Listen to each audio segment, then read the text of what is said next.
ప్రపంచం నిద్రిస్తుండగా డిజిటల్ ఛాయలు మేల్కొంటాయి. Tick tick మనే గడియారం విరుచుకుపడటానికి సిద్ధంగా ఉన్న ఒక విపత్తు. ఇదొక హ్యాక్ కాదు, ఇది ప్రణాళిక ప్రకారం జరిగింది. వ్యవస్థ కేవలం స్తంభించిపోలేదు, అది ఎదురు తిరిగింది. ప్రవేశం నిరాకరించబడింది.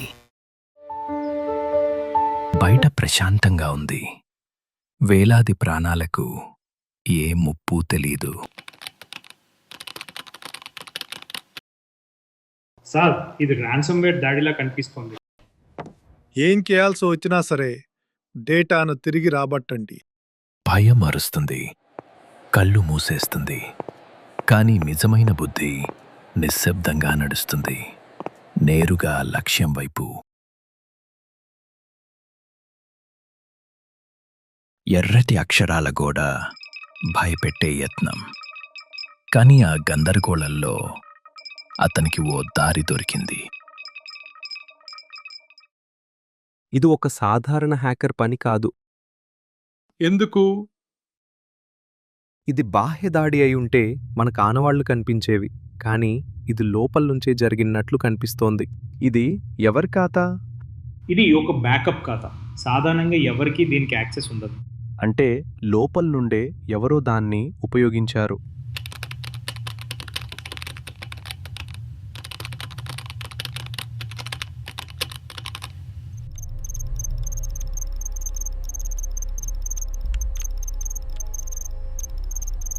చివరకు అతను దాన్ని కనుగొన్నాడు.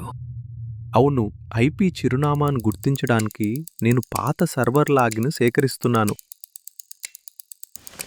ఈ ఖాతాను కంప్యూటర్ ల్యాబ్లోని కేవలం ఒక కంప్యూటర్ నుండే యాక్సెస్ చేశారు.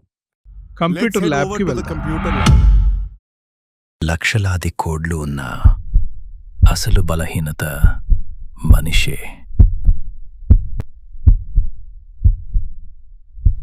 నువ్వే చేసావు కదా? నేను ఒక ప్రాజెక్ట్ పని మీద సిస్టంలో యాక్సెస్ చేశాను, కానీ పొరపాటున ఒక స్క్రిప్ట్ను రన్ చేశాను. దాంతో డేటా అంతా లాక్ అయిపోయింది. 1000 ప్రాణాలు. కాబట్టి ఇది దాడి కాదు. పోరాడటానికి శత్రువు లేడు, శుభ్రం చేయాల్సింది కేవలం. లేదు సార్, అదొక పొరపాటు, కానీ అదొక పెద్ద సమస్యగా మారింది.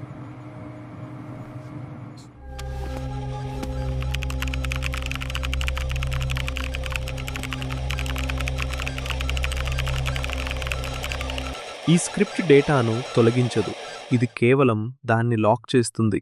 అంటే మనం దీన్ని వెనక్కి తిప్పగలము.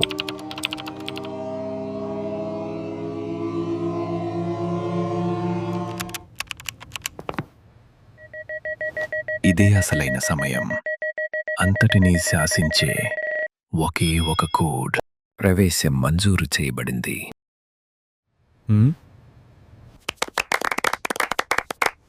మీ తెలివితేటలు మమ్మల్ని ఒక పెను ప్రమాదం నుండి కాపాడాయి. ధన్యవాదాలు సార్. సమస్య ఎంత పెద్దదైనా సరే దానికి ఎప్పుడూ ఒక పరిష్కారం ఉంటుంది సార్.